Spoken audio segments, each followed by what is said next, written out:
सभी भैया बहनी का मेरे YouTube चैनल पर स्वागत है। बच्चों, भौतिकी पार्ट फर्स्ट क्लास 12th उसमें एक अध्याय है प्रत्यावर्ती धारा, उसमें से जो टॉपिक है ट्रांसफार्मर। तो आइए देखें बच्चों, दो प्रकार का ट्रांसफार्मर है, उच्चई ट्रांसफार्मर स्टेप अप, अपचयी ट्रांसफार्मर, और ये जो है स्टेप डाउन। तो आइए देखें बच्चों, उच्चई ट्रांसफार्मर स्टेप अप। तो ये पतले जो है चादर नुमा लिया गया है और एक छोर पर इसको जो है बहुत कम तार लपेटा गया है। तारों की जो लपेट होती है उसे कहते हैं यन। ये कुंडली नुमा बन रहा है बच्चों। इधर जो है बहुत सारा तार लपेटा गया है। अगर प्रथम वाले को प्राथमिक कहते हैं, यहाँ हम लोग 50 वोल्ट का वोल्टेज देते हैं, तो जब यहाँ निकलता है तो ये 100 वोल्ट का वोल्टेज निकलता है बच्चों। धारा है 4 एम्पियर, अगर यहाँ से जा रही है तो यहाँ एकदम कम होके बाहर निकल रही है। तो हमें इस चित्र को देखकर ही लिखना है। यह प्रत्यावर्ती वोल्टेज को बढ़ा देता है, 50 है तो 100 कर देता है।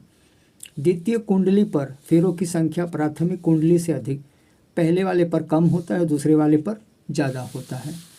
बच्चों, तीसरा देखेंगे, इसका परिणामी अनुपात 1 से अधिक होता है। इसका कहने का तात्पर्य ये है कि जो दूसरी कुंडली में दिया है 100 वोल्टेज, इसको हमें ऊपर लिखना है और 50 वोल्टेज को नीचे लिखना है। इसी को कहते हैं परिणामी अनुपात की। जब काट पीटेंगे तो ये 2 होता है, तो ये 1 से अधिक होना चाहिए। बच्चों, धारा का प्रवाह कम होता है।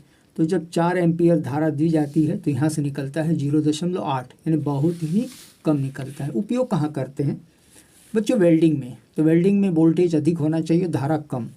विद्युत शक्ति को दूर स्थानों तक भेजने में, तो बच्चों इसे जो है दूर तक अगर भेजना है तो इसका प्रयोग करते हैं। बच्चों, अगला है अपचयी ट्रांसफार्मर स्टेप डाउन। तो एक छोर पर देखेंगे तो ये जो है कुंडली में फेरों की संख्या बहुत ज़्यादा है, तो इसे कहते हैं प्राथमिक। दूसरे पर फेरों की संख्या बहुत कम है इस कुंडली पर, इसे कहते हैं द्वितीय। वोल्टेज यहाँ से बहुत ज़्यादा है, 1000 वोल्टेज, और वहाँ वोल्टेज बहुत कम हो जाता है। लेकिन बच्चों, यहाँ से धारा बहुत कम दी जाती है और यहाँ से धारा बहुत अधिक निकलती है। तो इसी चित्र को हमें क्या करना है, नीचे लिखने वाला करना है। यह प्रत्यावर्ती वोल्टेज को घटा देता है, मतलब 1000 है तो ये क्या कर देता है, 200 कम कर देता है। बच्चों, दूसरे में दिया गया कि ये जो प्रथम है ये वाला, इस पर फेरों की संख्या बहुत होगी, इसमें फेरों की संख्या कम होगी। इसका परिणामी अनुपात 1 से कम होता है। तो परिणामी अनुपात कैसे निकाला जाता है बच्चों? ये 200 वोल्टेज ऊपर रहेगा जो द्वितीय में से निकल रहा है, और पहले में निकला है 1000। 2 0 काट देंगे, 2/10, 1/5 भाग दे देंगे तो आ जाएगा 0.2। तो 0.2 रहेगा, 0.2। यह धारा के मान को बढ़ा देता है, कैसे बच्चों? 2 एम्पियर है तो ये कर देता है 10 एम्पियर। उपयोग कहाँ होता है? घरों में पावर सप्लाई में। तो बच्चों, जो घरों में ट्रांसफार्मर लगता है वो इसी में इसका प्रयोग करते हैं। बैटरी एलिमिनेटर में इसका प्रयोग होता है। तो बच्चों, मुझे आशा ही नहीं विश्वास है कि आपको वीडियो ज़रूर पसंद आया होगा। बच्चों, लाइक करिए, कमेंट करिए। धन्यवाद।